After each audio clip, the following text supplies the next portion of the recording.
Hello friends, welcome to Unique Designers. இன்னைக்கு நம்ம Aari Embroidery ல வந்து 5th day class வந்திருக்கோம். இப்போ வரைக்கும் நான் வந்து chain stitch பார்த்திருக்கோம். chain stitch லே filling பார்த்திருக்கோம் and knot எப்படிங்கறத நான் சொல்லி கொடுத்திருக்கேன். இப்போ அடுத்து வந்து bead work. இந்த சீனி பாசி வச்சு எப்படி வர்க் பண்றதுங்கறத காட்றேன். இதுல வந்து நான் ரெண்டு டைப் ஆஃப் சீனி பாசி எடுத்துர்க்கேன். இது வந்து ரொம்ப சின்னது பொடி சைஸ். இதுல வந்து ஹோல்ஸ் ரொம்ப சின்னதா இருக்கும். and இது பாத்தீங்கன்னா கொஞ்சம் பெரிய ஹோல்ஸா இருக்கும். இது வந்து மெட்டாலிக் கோல்ட், இது டல் கோல்ட். இதுல சின்ன சின்ன ஹோல்ஸ் இருக்கும், ரொம்ப பொடியா இருக்கும். இது வந்து கொஞ்சம் பெரிய பெரிய ஹோல்ஸ் இருக்கும். நீடில் எந்த நீடில்னாலும் ஈஸியா உள்ள போகும். 14 கூட இதுல ஈஸியா போகும். இதுல வந்து 23 and 24 அந்த ரெண்டு நம்பர் யூஸ் பண்ணீங்கன்னா இது நல்லா இருக்கும் பார்க்கிறதுக்கு. இது வந்து கொஞ்சம் டைம் எடுக்கும் இது முடிக்கிறதுக்கு. ரொம்ப குட்டி ஸ்பாசில சோ ஃபில் பண்றது கொஞ்சம் டைம் ஆகும். இந்த மாதிரி பீட் வைக்கும்போது கொஞ்சம் ஈஸியா கொஞ்சம் ஃபாஸ்டா ஃபில் ஆகும். பட் அது இதுல என்ன டிஃபரன்ஸ்னா இது கொஞ்சம் ஷைனிங் கம்மியா இருக்கும். அதே நேரத்துல கொஞ்சம் ஆன்டிக் லுக்கா கேட்கறவங்களுக்கு இது பண்ணி கொடுக்கலாம். கொஞ்சம் பளபளன்னு ஷைனிங்கா இருக்கணும்ன்றவங்களுக்கு இந்த மாதிரி மெட்டாலிக் ஃபினிஷ்ல இருக்கிற பீட்ஸ் யூஸ் பண்ணலாம். இப்போ இது வந்து ஜரிலையும் போடலாம். இந்த பீடை ஜரி வச்சும் நம்ம போடலாம். பட் நான் வந்து மேக்ஸிமம் இந்த மாதிரி ஸ்விங் த்ரெட்ல தான் பண்றேன். நார்மல் மிஷின்ல தைக்கிற நூல் இதை வச்சு தான் நான் பண்ணிக்கிட்டு இருக்கேன். இது போக இன்னும் ஒன்று இருக்கு, நரம்பு. நம்ம பாசி கோர்க்கிறதுக்குலாம் ஒரு நரம்பு யூஸ் பண்ணுவாங்களா, ஒயிட் கலர்ல டிரான்ஸ்பரண்டா இருக்கும். அந்த நரம்பு யூஸ் பண்ணியும் பண்றாங்க. பட் அது வந்து அந்த திக்கான நரம்பு இல்லாம ரொம்ப மெலிசா இருக்கும். பட் நான் இது வரைக்கும் அதை ட்ரை பண்ணதில்லை. பட் நிறைய ரெடிமேடா வாங்குறதுல நிறைய இதில் பார்த்துருக்கேன். பட் நான் ட்ரை பண்ணதில்லை. அது இதுதான் நான் மேக்ஸிமம் யூஸ் பண்றேன். இது ஜரி யூஸ் பண்றதுக்கு இதுக்கு என்ன டிஃபரன்ஸ்னா, ஜரி போடும்போது கொஞ்சம் ஸ்டிஃபா இருக்கும், நெருக்கம் கொடுக்க முடியாது பீட் ஒர்க்ல. பட் அதே நேரத்தில் இந்த த்ரெட் யூஸ் பண்ணும்போது வந்து நம்ம பீட் ஒவ்வொன்றும் நல்லா நெருக்கமா கேப் இல்லாம நீட்டா வரும் பண்றதுக்கு. ஸோ அதனால நான் இதுலேயே உங்களுக்கு சொல்லித்தரேன். இப்போ இந்த த்ரெட்டை வந்து எப்பயும் போல நம்ம ஜரியில் எப்படி நாட் போடுவோமோ அதே மாதிரி ஒரு நாட் போட்டுக்கோங்க. எப்போவும் செயின் ஸ்டிச் எப்படி பண்ணுவோமோ அதே மாதிரி தான் இதுவும். ஃபர்ஸ்ட் வந்து நம்ம ஜரியிலே போட்டு செயின் ஸ்டிச் பழகிட்டோம். அதனால இந்த ஸ்விங் த்ரெட்ல செயின் ஸ்டிச் முதல் கொஞ்சம் போட்டு பாருங்க. ஒரு ஜஸ்ட் ஒரு 2-3 லைன்.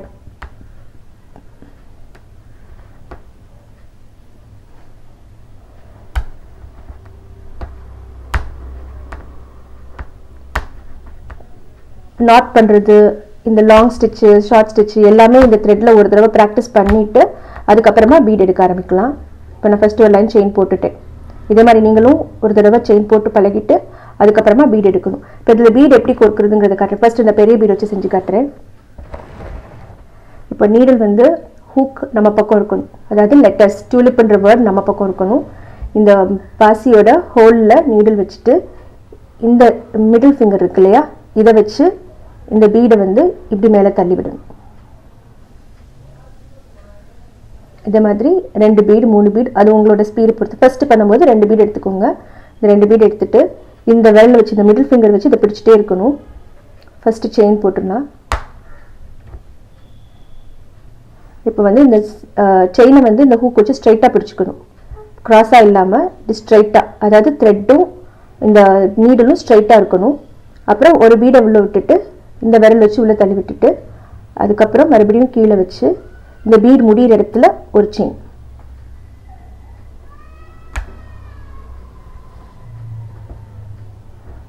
இப்போ அடுத்த பீடு உள்ள விட்டுட்டு இது வந்து நீங்கள் எந்த ஃபிங்கர்ஸ் யூஸ் பண்ணால் உங்களுக்கு கம்ஃபர்டபுளாக இருக்கோ அந்த மாதிரி பார்த்துக்கோங்க. அந்த மாதிரி ஒரு பீடாக எடுத்து பண்ணுறதும் பெட்டர். ஃபஸ்ட்டு ட்ரை பண்ணும்போது இந்த ஒரு பீட் எடுக்கிறத பாருங்கள். அந்த ஹோல் பீடோட ஹோலில் அந்த நம்ம நீடில் வச்சுட்டு ஒரு ஃபிங்கர் வச்சு அதை மேலே தள்ளி விடணும். தள்ளி விட்டுட்டு அதை பிடிச்சிக்கணும், கீழே போயிடாமல் பிடிச்சிக்கோங்க. அது மாதிரி த்ரெட்டுக்குள்ளே நீடில் பாசியை போடுறதுக்கு வந்து ஸ்ட்ரைட்டாக இருக்கணும். த்ரெட்டும் நீடலும் ஒரே லைனில் இருக்கணும். அப்போ தான் பாசி உள்ளே போகும். உள்ளே போயிடுச்சு. ஸோ இந்த பீட் முடிகிற இடத்துல ஒரே ஒரு செயின்.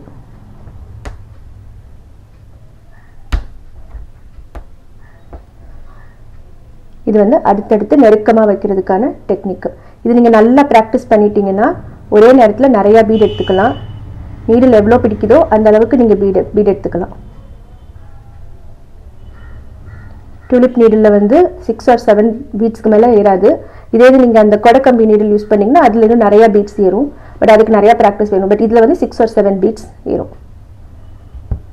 சீனி பாசிங்கிறப்போ வந்து 2 பீடாகவே நம்ம ஸ்டிச் பண்ணலாம். பெரிய பீடாக தான் ஒன்று ஸ்டிச் பண்ணணும். நல்லா ப்ராக்டிஸ் பண்ணதுக்கப்புறம் தான் இத்தனை பீட் எடுத்து பண்ணுங்க. ஃபர்ஸ்ட் பண்ணும்போது ஒரு பீடாக எடுத்து பண்ணுங்க, அப்போ தான் உங்களுக்கு ப்ராக்டிஸ் வரும். ஆனால் 2 பீடுக்கு மேலே சேர்த்து போடாதீங்க. அப்போ போட்டோன்னா தூக்கி வரும். அதனால ஒன்று சிங்கிள் பீடாக தைச்சிட்டு வரணும், இல்லைன்னா டபுள் பீட் தைச்சிக்கலாம்.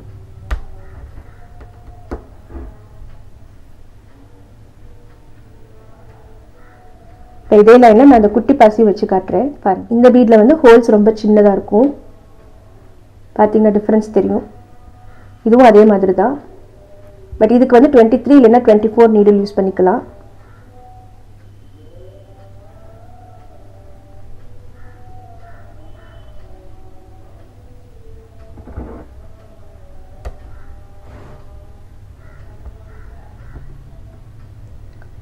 இந்த பீடை வந்து மேலே ஹோல்ட் பண்ணிக்கணும். பட் ஃபஸ்ட் டைம் பண்ணுறவங்க தயவுசெய்து ஒரு பீடாக ட்ரை பண்ணுங்கள், அப்போ தான் நல்லா வரும். அண்ட் நீடில் அந்த பாசி உள்ளே போகிறது இது ரொம்ப முக்கியமான ஸ்டெப். அதாவது நீடில் வந்து இப்படி ஸ்ட்ரெயிட்டாக இருக்கணும், த்ரெட்டும் நீடிலும் ஒரே லைனில் இருந்தால் தான் பாசி உள்ளே போகும். இதே நீங்கள் க்ராஸாக வச்சிங்கன்னு வச்சுக்கோங்களேன், பாசி உள்ளே போகாது. இப்போ இந்த மாதிரி எடுத்துகிட்டு இப்படி வச்சுட்டு போக மாட்டேங்குது அப்படின்னு சொல்லக்கூடாது. இப்படி ஸ்ட்ரெயிட்டாக வச்சுட்டு நல்லா உள்ளே போட்டு அதுக்கப்புறம் கொஞ்சம் நல்லா டைட் பண்ணிவிட்டு ஒரு ஸ்டிச்.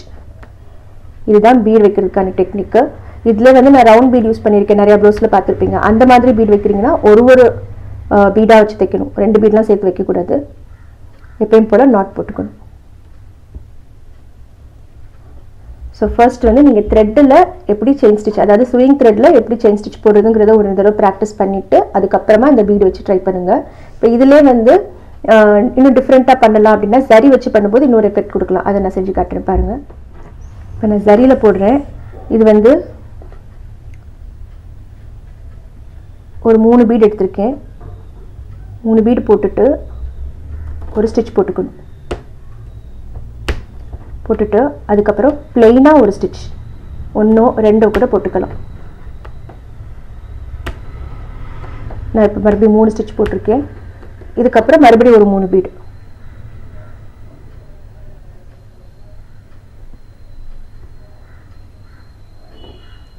இப்படி பண்ணும்போது உங்களுக்கு ஸ்டிச் டிசைனாகவே வந்துடும். இது நெக் லைன் சுற்றி போடுறதுக்கு, இதவே அடுத்தடுத்து நிறையா லைன்ஸ் போட்டோன்னா அதுவே ஒரு மாதிரி டிசைனாக இருக்கும். நெக் லைனுக்கு போடுறதுக்கு அழகாக இருக்கும். இப்போ அடுத்த லைன் போடும்போது என்ன செய்யணும்னா இதோடு வச்சு காட்டிடுறேன்.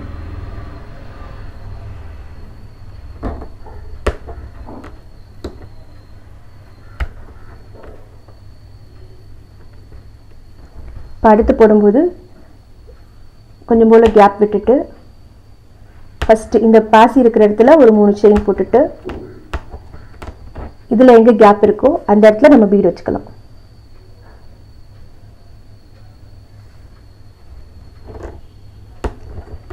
மறுபடியும் ஒரு 3 செயின்.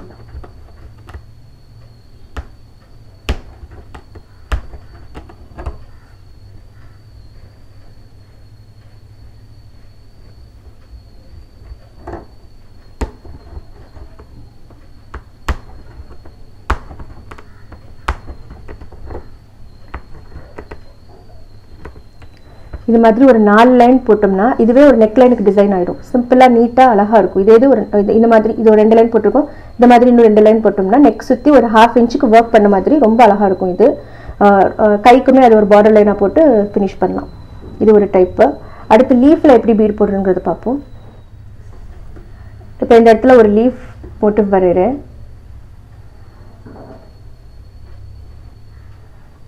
இப்போ இந்த லீஃபில் வந்து நம்ம பீட் வைக்க போகிறோம். இப்போ இந்த இடத்துல ஸ்டார்ட் பண்ணுறேன். லீஃபோட பெண்ட் இருக்கு இல்லையா, இங்கேருந்து ஸ்டார்ட் பண்ணுறேன்.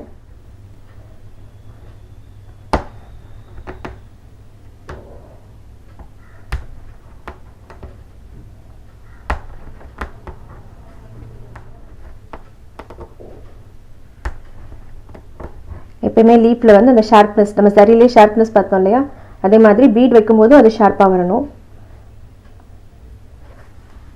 ஸோ இப்போ டிப்புக்கு வந்துட்டோம். ஒரு 2 பீடு வச்சுட்டு லாஸ்ட்டாக ஒரு பீடு வச்சுட்டு இந்த பீடுக்கு அடுத்து ஒரு குட்டி செயின் ஸ்டிச், நம்ம லாக் பண்ணுற ஸ்டிச் போடுவோம்ல, அது மாதிரி ஒரு குட்டி செயின் போட்டுட்டு அதுக்கப்புறம் சைடில் இந்த பீடுக்கு இந்த சைடு நம்ம இந்த லீஃபோட செகண்ட் போர்ஷன் இந்த சைடு ஆரம்பிக்கிறதுல இந்த இடத்துல ஒரு பிளெயின் ஸ்டிச் போட்டுட்டு அப்புறம் மறுபடியும் பீடு வைக்க ஆரம்பிக்கணும். இப்படின்னா வந்து இந்த மறுபடியும் ஷார்ப்னஸ் கரெக்டாக கிடைக்கும். லீஃபோட ஷார்ப்னஸ் அழகாக வந்துடும். செயின் ஸ்டிச்சில் எப்படி பண்ணோமோ அதே மாதிரி தான். ஒரு குட்டி லாக் போட்டுட்டு சைடில் ஒரு ஸ்டிச் போட்டுட்டு அதுக்கப்புறம் பீட் வைக்க ஆரம்பிக்கணும்.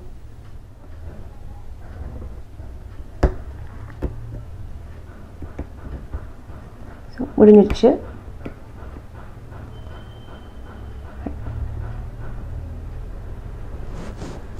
இந்த லீஃபில் வந்து இந்த ஷார்ப்னஸ் ரொம்ப கவனமாக பண்ணணும். என்ன ஷேப்பில் நான் ஸ்கொயர் பண்ணுறதுனாலும் அப்படி தான். அதாவது ஒரு லாக் போட்டு டேர்ன் பண்ணுறீங்க, பீடு வச்சு டேர்ன் பண்ணுறோம்னா லாஸ்ட் பீடுக்கு பக்கத்தில் ஒரு லாக் போட்டுட்டு அதுக்கப்புறமா டேர்ன் பண்ணி கொண்டு வரணும். அப்போனா தான் உங்களுக்கு அந்த ஷார்ப்னஸ் கண்டிப்பாக கிடைக்கும்.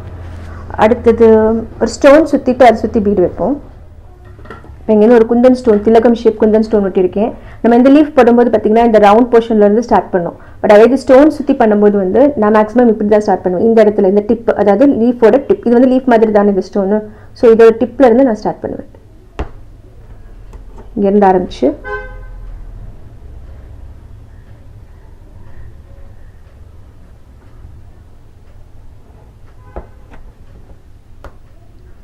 இதை ஒட்டி நல்லா நெருக்கமாக வைக்கணும்.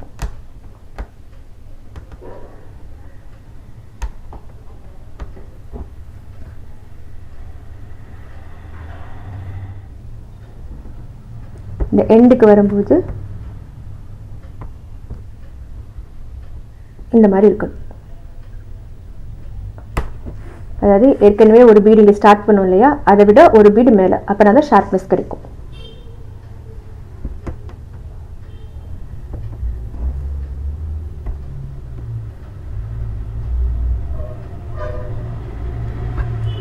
ஸ்டோன் சுற்றி பீடு வைக்கும்போது இந்த பக்கம் இருந்து ஸ்டார்ட் பண்ணும்போது தான் ஃபினிஷிங் கரெக்டாக வருது. ஸோ அந்த மாதிரி பண்ணுங்கள்.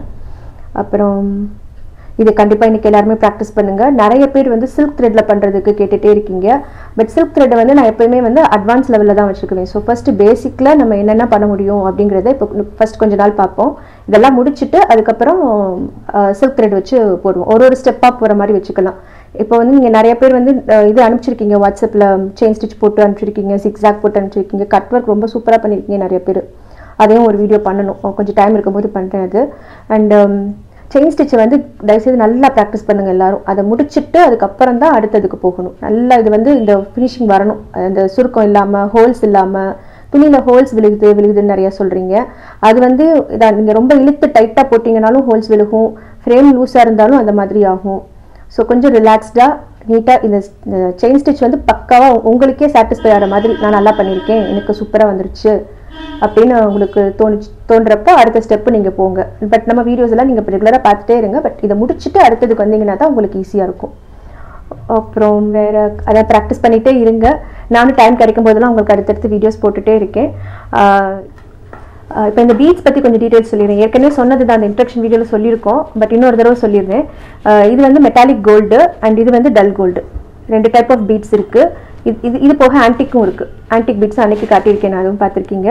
இதில் வந்து நீங்கள் இப்போ ட்ரை பண்ணுறவங்க, ஸ்டார்ட் பண்ணிட்டு இருக்கவங்க, இப்போ தான் நான் ஃபஸ்ட் டைம் பழகிறேன் அப்படிங்கிறவங்க வந்து ஜஸ்ட் ஒரு 10 கிராம்ஸ் ஆஃப் பீட்ஸ் வாங்கினீங்கனாலே போதும். 10 கிராம் 10 ரூபா அந்த ரேஞ்சில் இருக்கும் கடைகளில். எங்கள் ஊரில் அந்த மாதிரி தான் இருக்குது. 50 கிராம்ஸ் 50 ருபீஸ்க்கு சேல்ஸ் பண்ணுவாங்க. ஒவ்வொரு ஊர்லேயும் ஒவ்வொரு மாதிரி இருக்கும். எடுத்தோன்னே பெரிய பேக்காக வாங்கி வச்சுட்டு அப்போல்லாம் பண்ணாமல் கொஞ்சம் கொஞ்சமாக வாங்கி ட்ரை பண்ணுங்கள். அப்போ தான் உங்களுக்கே கொஞ்சம் நல்லா இருக்கும். இல்லைன்னா நிறைய வாங்கி போட்டோமோ அப்படின்னு ஒரு பயம் வரும். சில நேரம் மெட்டீரியல்ஸ் வந்து பாலாகிறதுக்கும் சான்ஸ் இருக்குது. நீங்கள் கொஞ்சம் ஓப்பன் பண்ணி வச்சுட்டிங்கன்னா கடுத்துடும், அந்த மாதிரிலாம் ஆகும். ஸோ அளவாக வாங்கிக்கோங்க. ஆர்டர்ஸ் வரும்போது பெரிய பேக்கிங்கு அந்த மாதிரி யூஸ் பண்ணுங்கள். அந்த மாதிரி இந்த ஸ்டோன்ஸுமே வந்து இந்த பீட்ஸ் எல்லாம் வந்து கோல்டு வாங்கினீங்கன்னா கூட ஓகே, ஓரளவுக்கு கொஞ்சம் நிறையா வாங்கிக்கலாம். வேறு கலர்ஸ்லாம் வாங்கும்போது கொஞ்சம் அளவளவாக வாங்கிக்கோங்க. அப்போ தான் உங்களுக்கு சாட்டிஸ்ஃபைங்காக இருக்கும். சார் நம்ம கற்றுக்கிட்ட அப்புறம் போடுறோம் அப்படின்னு சொல்லிட்டு. இந்த வீடியோ பற்றினா உங்கள் கமெண்ட் பாக்ஸில் போடுங்க. பிடிச்சிருந்தா கண்டிப்பாக ஃப்ரெண்ட்ஸோட ஷேர் பண்ணுங்கள். Thank you for watching. Bye.